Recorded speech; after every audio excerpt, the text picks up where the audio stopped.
하게 피니라 하셨습니다.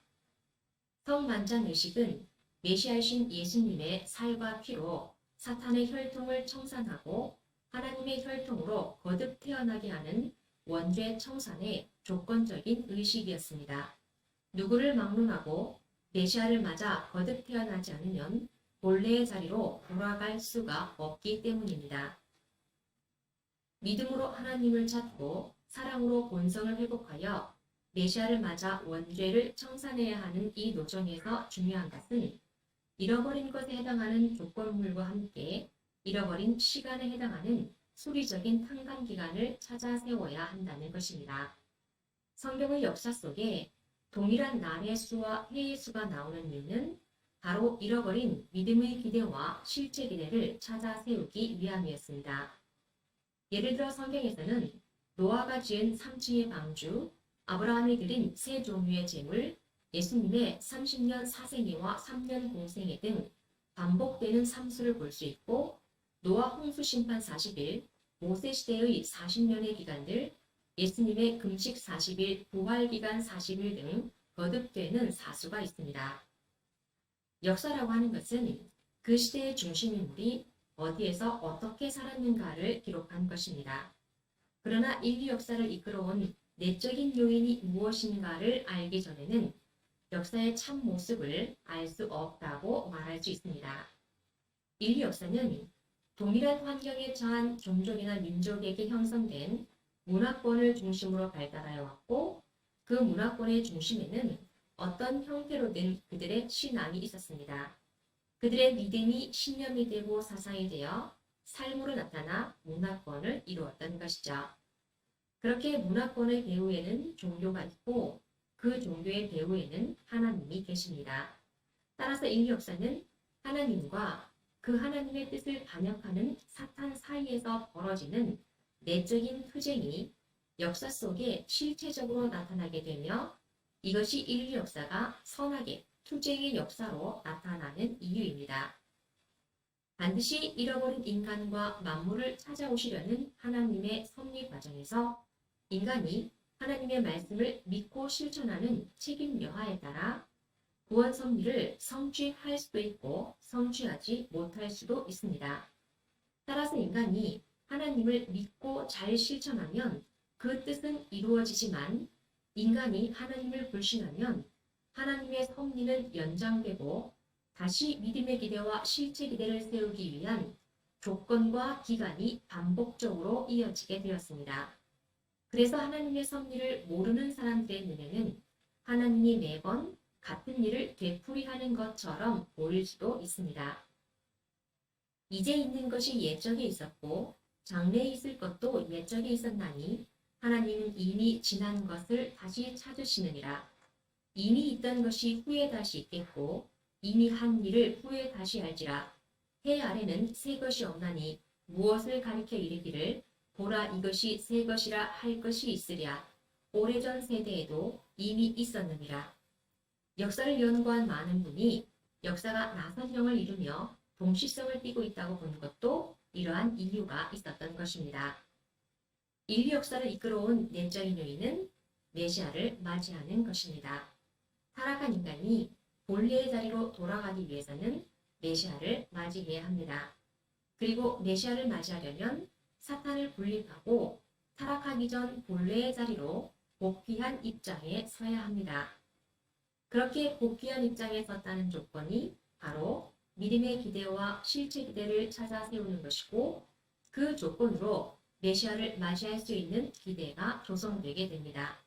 따라서 성경과 기독교 역사는 중심 인물들이 믿음의 기대와 실제 기대를 세워갔던 과정을 기록하고 있습니다. 성경에서 보면 아담 가정의 타락 이후 성경의 무대에 등장하는 노아는 아담을 대신한 인물이었습니다. 노아 가정의 8식구는 바로 아담 가정 8식구를 대신한 것입니다. 아담을 대신해서 중심인물로 부름을 받은 노아는 아담이 잃어버린 믿음의 기대와 실제 기대를 찾아 세워야 했습니다. 노아는 하나님께서 앞으로 있을 홍수를 대비하여 방주를 지으라는 말씀에 따라 120년 동안 변치 않는 절대적인 믿음으로 방주를 지어 믿음의 기대를 세운 사람이었습니다. 이러한 노아 가정이 어떤 그럴 만한 설명도 없이 갑자기 성경의 무대에서 사라지게 됩니다. 그 이유는 실체 기대를 세워야 할 중심 인물이었던 함의 실수에 있었습니다. 홍수 심판이 끝난 후 노아 가정은 포도 농사를 하며 새 삶을 일구어 갔습니다. 어느 날 노아가 포도주를 마시고 벌거벗은 채 잠에 취해 있었을 때 그것을 본 둘째 아들 함이 아버지의 벗은 모습을 부끄러워하며 형제에게 구하고 그 형제들이 뒷걸음으로 들어가 아버지의 하체를 옷으로 덮어주는 사건이 일어납니다. 나중에 잠에서 깬 노아가 그런 행동을 하게 한 함에게 가나안은 저주를 받아 자기 형제들에게 가장 천한 종이 되리라고 저주합니다. 우리의 상식으로 봤을 때 함의 이런 태도는 벌을 받을 만한 잘못이 아닐 것입니다. 그런데 노아가 함을 저주한 대로 그 후 함의 후손들은 그렇게 되었던 것입니다. 함의 이런 행동이 벌이 된 것은 아버지의 믿음을 계승해야 할 처지에 있었던 함이 그런 입장을 갖추지 못했기 때문입니다. 아버지 노아는 어떤 분인가요? 홍수 심판에서 가족을 살려내신 분입니다. 남들이 믿지 못하는 자리에서 120년 동안이나 방주를 지어 자기들을 살려준 놀라운 아버지인 것이죠.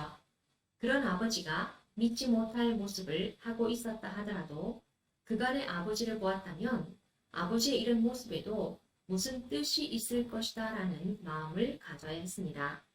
그러나 함은 아버지의 모습을 인간적으로만 보았던 것입니다. 노아의 믿음을 계승하여 실제 기대의 중심 인물이 되어야 할 함이 오히려 아버지를 부끄러워해서 그 자리를 잃어버렸기 때문에 노아 가정은 섭리의 무대에서 내려오게 되었습니다. 노아에 이어 하나님의 부름을 받은 아브라함도 아담을 대신한 인물이었습니다. 그것은 아브라함의 이름을 개명해 주신 하나님의 뜻을 보면 알 수 있는데 원래 아브라함의 이름은 아브람이었습니다.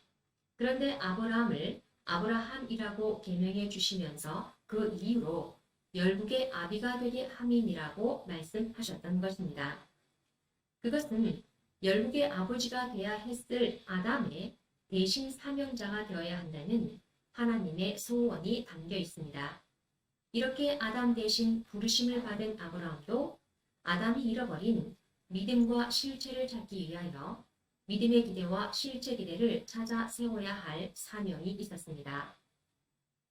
아브라함의 노정에서 그는 하나님께 첫 번째 드린 새 제물을 뜻맞게 드리지 못함으로 인해 100세에 얻은 외아들 이삭을 번제로 드리게 되었습니다. 그리고 아브라함은 절대적인 믿음으로 말씀에 순종했습니다. 아브라함이 이삭을 번제로 드리기 위해 이삭을 묶고 칼을 들어 내리치려는 순간 하나님의 다급한 음성이 들려옵니다. 아브라함아 아브라함아 그 아이에게 내 손을 대지 말라. 아무 일도 그에게 하지 말라. 네가 내 아들 내 독자라도 내게 아끼지 아니하였으니 내가 이제야 네가 하나님을 경외하는 줄을 아노라. 아브라함과 그 아들 이삭이 믿음의 기대를 세운 것입니다. 이제야라는 말씀에 하나님의 마음이 잘 나타나 있습니다. 아담의 불신으로 잃어버렸던 믿음을 비로소 찾았고 그래서 하나님은 아브라함과 이삭의 하나님이 되었습니다. 그런데 유대 백성들이 하나님을 아브라함과 이삭의 하나님이 아니라 아브라함과 이삭과 야곱의 하나님이라고 부르는 이유는 야곱이 야복강에서 천사와 겨루어 승리하여 천사의 주관권을 회복함으로써 이스라엘이라는 이름을 얻었기 때문이고 자기를 죽이려는 형 에서와 사랑으로 하나 됨으로써 실제 기대를 승리한 사람이었기 때문입니다. 아브라함과 이삭이 믿음의 기대를 조성한 더 위에 야곱이 비로소 실제 기대를 이루어 인간 조상 아담과 해와가 잃어버렸던 믿음과 실체를 찾아 세웠습니다.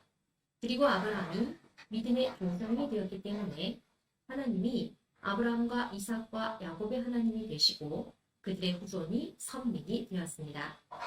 아브라함 가정은 믿음의 기대와 실제 기대를 뜻맞게 세우고 메시아를 위한 기대를 이루었습니다. 그러나 아브라함 가정이 믿음의 기대와 실제 기대를 세웠던 그때는 사탄이 주관하고 있는 세상은 이미 민족과 나라를 이루고 있었습니다. 그래서 하나님께서는 바로 메시아를 보내지 못하시고 그들의 승리의 기반을 종족, 민족, 국가로 확대하고 사탄을 굴복시킬 수 있는 터전을 닦아야만 했습니다. 이를 위한 노정이 바로 이스라엘의 민족사인 것입니다. 다음 시간에 뵙겠습니다. 감사합니다.